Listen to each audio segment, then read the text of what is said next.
Hi, it's Monday, June the 3rd, and I continue to read and wonder my way through Luke's Gospel. And today we're in Luke chapter 22, verses 39 to 46. When we left the story, Jesus told the apostles basically that it was going to be very difficult going forward and that they would have to act accordingly. I had trouble with that. Basically, Jesus was saying, take your purse, take your cloak, sell your cloak if you've got two to get a sword.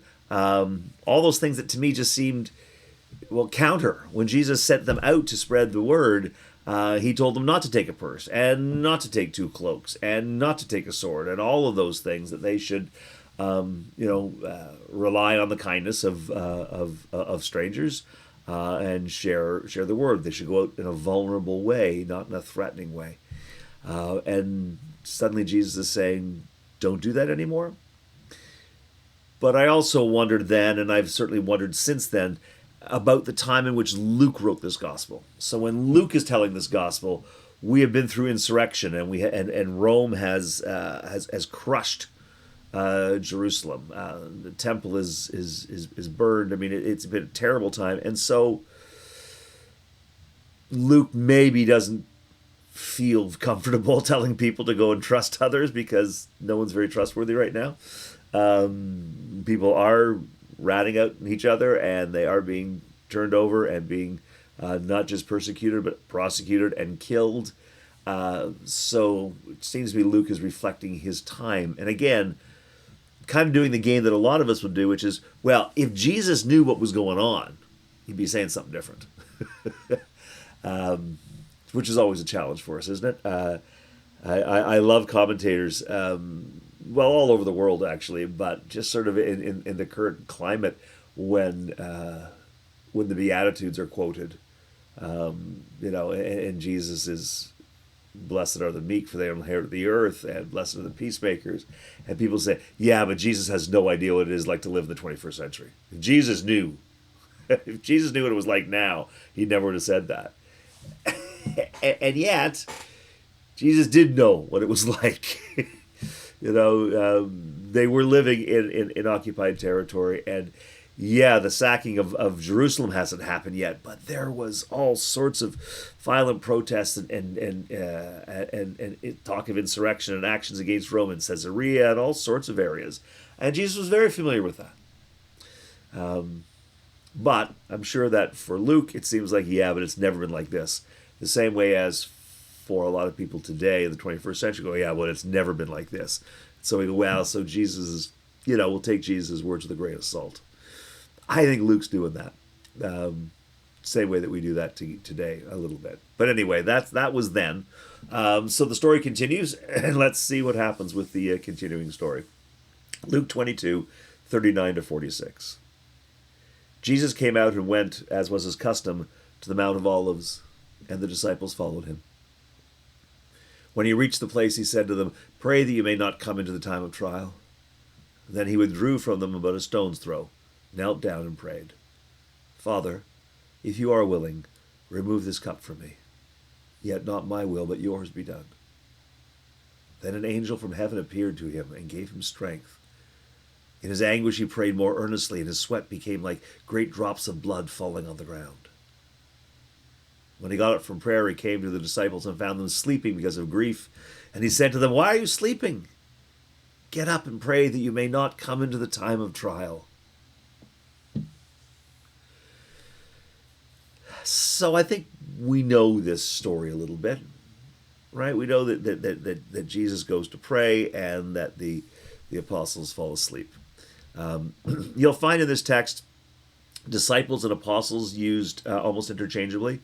And as I've said before, as we're reading the gospel, you realize that there are 12 apostles. There were 70 who were sent out. There are even more disciples, and then there's a crowd. So we're saying the disciples here, but we're not talking about the more than 70 and almost a crowd group. We're talking about the 12. The 12 were at the table with Jesus. Were there more than 12? 12 is almost a symbolic number, and we have the names, but sure, maybe there were more than 12, but I don't think there were 100. Would have been a very different story to tell. So it was an intimate setting for the Last Supper. That intimacy continues here. So when we're saying disciples, I do think we're talking the apostles. So they go to the garden with Jesus, as was his custom. Always goes to the garden. Was it his custom to always go there and pray? Probably. Wouldn't be surprised, but we know it was his custom. So no one was like, "Oh, where are we going now?" Oh no, we're going to the Mount of Olives. We're going where we always go, which will be convenient, of course, because that's how Judas will know where he is, and therefore can bring the soldiers to arrest him. Jesus is staying the path, and looking for that quiet, reflective time. I mean, he's just told them that times are going to get very difficult, right? Whether I think Luke has enhanced the story or not, I think Jesus has told them it's going to get difficult, and so we're going to have a little quiet, private time, just a little. Okay, get ready for this. And he says to them here, I mean, pray that you may not come into the time of trial. So, yes, it's going to get difficult. I hope it's not going to be too difficult for you. That's how I read that. In the formal language, pray that you may not come into the time of trial. I don't think that is speaking about a specific event of which Jesus had knowledge. Just that idea of you don't want to go through the trials and tribulations that I'm going to go through.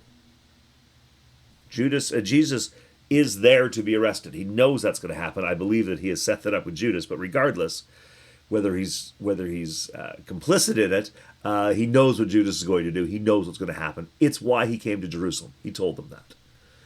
So he's there to be arrested, and he's going to die. And so he's saying to them, and pray that the same thing doesn't happen to you, because you're here with me. It could. And then he withdraws from them, and I love it. About a stone's throw, not too far, not too close. He's over there. How far can you throw a stone? He kneels down and he prays, and we hear what he prays. Father, if you're willing, remove this cup from me. Yet not my will, but yours be done. I don't know how well you can hear somebody pray when you're a stone's throw away. I don't know who the witness is to tell us what Jesus prayed. But I find it helpful to me to hear that Jesus would have liked it to go another way. If you're willing, remove this cup from me. It's God, please, I don't want to do this.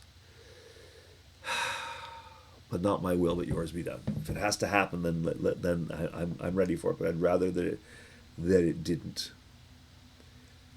That to me speaks of commitment and faith and courage and all those wonderful values. I grew up where my heroes were never afraid. Batman didn't fret before taking on the Penguin. Superman just flew through the air. Whoever my heroes were, they were. I mean, the movies that I watched, in the '60s and the '70s, war movies with brave heroes who are never afraid, no matter what was going on, set a standard for me that I have often, in fact, always fallen short of, because sometimes I am afraid, and sometimes things are difficult, and sometimes I wish things could be otherwise. And I like that Jesus exhibits that, because it means that Jesus understands, and it reminds me that my reluctance is not cowardice. My reluctance is not lack of faith. It's just my humanity. If I have to do something, and I know it's the right thing to do, but I know it's going to be difficult or hard, emotionally painful, whatever the thing is, I'd rather not do it. I've gone to visit people in very difficult times in their lives, and as I'm driving there in my car to meet with this person or this family or whatever it may be, I just go like, oh, I don't want to do this. This is going to be hard. And And then I remind myself that this is what God has called me to do, and that I can do this, and I'll be fine, and I have something to offer, and I might be able to be of help to these people, or whatever it is. And then I go, and I'm always glad that I went, although I am often sad or emotional when that time is through. It's difficult to do. And my reluctance to do it is not that I lack trust in God or I lack trust in my own ability. It's not that I lack faith. It's not that I don't care about those people. It's just that I'm a human being, and I'd much rather, sit under an umbrella eating a chocolate sundae than have to plan a funeral for a teenager. That's just the truth. But we're called to do things that we have to do, and we do them. And I like that Jesus doesn't want to do this if there's another way. Accepts that if there isn't, that's fine. We have to do what we have to do. God's will be done. We're focusing here on Jesus' humanity. The divine Jesus is not as evident here. This is the very human Jesus talking to God, going like, if there's another way, please, another way would be great. But there isn't, as it turns out, and so we'll go through it. My comic book and movie star heroes, as I grew up, were not like that. They were not reluctant or hesitant, conflicted. No, they just went out and boldly did what they had to do because they were brave and courageous. But I've never been that brave and courageous that I wasn't a little bit concerned about this or that, or how this might affect somebody, or maybe if there was an easier way. I always have a little bit of that going on in my head. But I'm reminded here that God gets that. Jesus exhibits it. But, I think that Luke struggles with the same thing. I think Luke was raised with the same kind of stories that I was, perhaps. Because there then comes in the text this line, then an angel from heaven appeared to him and gave him strength.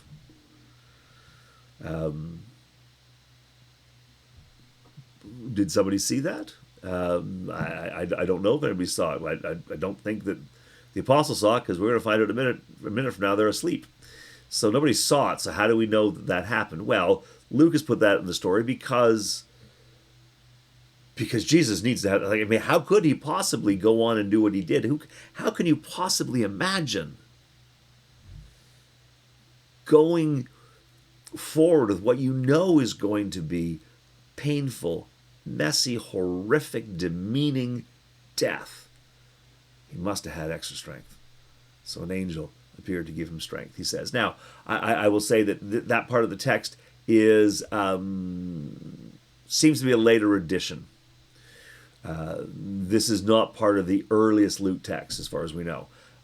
So the part that says, an angel from heaven appeared to him and gave him strength, and in his anguish he prayed more earnestly, and his sweat became like great drops of blood falling down on the ground. That doesn't appear to be in the earliest Luke text. It shows up a little bit later. Does that mean it's not authentic? Hard to say. It does seem like a good edit. It really sort of ramps it up. The idea that sweat became like great drops of blood falling down on the ground. That's great writing. And that really does capture the anguish of it, the difficulty of it, and Jesus does it. And I appreciate how difficult it was, and Jesus does it. And so I am, yes, like my childhood heroes, I am astounded by his courage and his strength. Absolutely. But the fact that he does struggle with it, that sweat comes like great drops of blood falling on the ground, that there's just a part of it doesn't want to do this if there's another way. I really appreciate that as a grown man, as a man of 62 whose feet may be made of more clay than I like to imagine. I appreciate that part. Again, as I pointed out, there's no real witnesses to this, because as we hear, he came back to the disciples and found them asleep. So we don't know. There is no credible eyewitness to this. This is what Luke has told us. And so I don't worry about what you would have seen if you'd had your camera running. I'm more concerned about the feelings and the reality that sometimes doing the right thing is very, very difficult. I've often said, what the right thing is to do, so just follow. But that's quite simplistic, because sometimes it is very difficult, and we wonder whether we have what it takes to do the right thing. It doesn't have to be sweating blood and going to crucifixion. It can be forgiving somebody. It can be reaching out to a neighbor that you really have a bad history with. It can be all sorts of things. And I just love that is part of faith. That is part of life. That it's not always easy. We want it to be, but it's not always easy. But we are told that it's worth it. Sometimes in the midst of that tension of trying to sort that out, we also shut down. That's also a temptation. And that's exactly what I think happened with the disciples. Pretty much says that. He found them sleeping because of grief. Sleeping because of grief. No, it doesn't mean they went, oh, I'm so sad, I'm just going to have a nap. It means that, no, they've just shut down. People who struggle with depression can relate to just wanting to sleep all the time, because I can't emotionally, I can't muster what it is I need to get from this moment to the next one. And so I'm just going to shut down. And for me, that's what's happening here with the apostles. They don't know how to get from this moment to the next moment, and so they just shut down. Some would say that Jesus is angry when he finds them sleeping. Why are you sleeping? It's like, why are you sleeping? Get up and pray that you may not come to the time of trial. Yeah, you could read it that way. But I think you could also read it that Jesus sees them and realizes this is hard for them and just says, why are you sleeping? Just get up and pray that you may not come into the time of trial. Just do what you can do. Pray that it won't be as hard for you as it will be for me. Because the thing is, it probably won't be. But Jesus isn't going to lie and say, no, it'll be fine. No, but pray. You don't have to shut down and be afraid. You're not alone. I'm here with you. Yes, what's going to happen to me is messy and scary and all those things. Absolutely. But you are not without God. And it might get difficult, but you won't be alone. So just get up and pray that you might not come to the time of trial. Pray for an easier path. Nothing wrong with that. And don't be afraid. I mean, that's how I read that. And so when I am conflicted and I'm wishing there was another path, I can also hear Jesus speaking to me as if I was an apostle. Not Jesus now. Now I'm an apostle who just wants to shut down. And Jesus saying to me, God saying to me, it's okay. Keep talking to me. We're going to get through this. Right? Keep talking to me. We're going to get through this. Pray that you may not come into the time of trial. And so I do. I keep talking to God, and we go through whatever there is. Anyway, that's what I think's going on in this story. That's where my mind goes right now. There may be other things, deeper things, better things, something that speaks more specifically to you. But that's what I'm hearing in the passage right now. And I think I'm going to leave it right there and leave it with you. So let me offer a prayer. Loving God, thank you. Thank you for the example of Jesus and the inspiration of Jesus. Thank you for stories that reveal that you do understand what it is to be afraid, unsure if we have enough to do what needs to be done, unsure of our own faith, and always there to assure us that we're not alone and that we will survive. We will come through whatever time is ahead of us. God, we thank you for this time of wondering, for the moments when we hear your word emerge. And God, we ask only that we hear your word and are inspired to grow in faith. We pray in the name of your Son, Jesus Christ, through the Holy Spirit. Amen. That's enough of me today, but I do look forward to seeing you tomorrow. Until I get to see you, God bless you. Please know that God sees you, knows you, and loves you exactly as you are, exactly where you are. But that love doesn't just come and stop with you. It moves through you into the world and really does change the world. So God bless you. Thank you for being you. We'll see you tomorrow.